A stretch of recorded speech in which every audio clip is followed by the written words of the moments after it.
Veci, ktoré robia Američania na škole inak.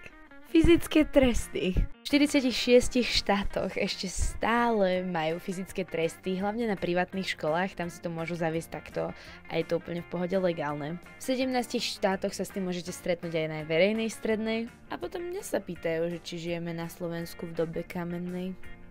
Zdravotná sestra. Oni majú vyhradenú špeciálnu miestnosť na to, keď vám je zlé, že proste idete k zdravotnej sestre. Ale čo ma šokovalo, bolo, že každý jeden žiak má priradené, koľko môže mať liekov za rok.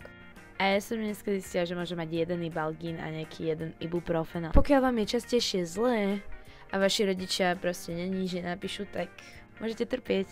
A nemajú žiadne maturity. Pokiaľ žiaci splnia za 12 rokov školskej dochádzky všetky kredity, ktoré potrebujú mať z hlavných predmetov, stačí im iba prejsť posledný ročník a dostanú diplom.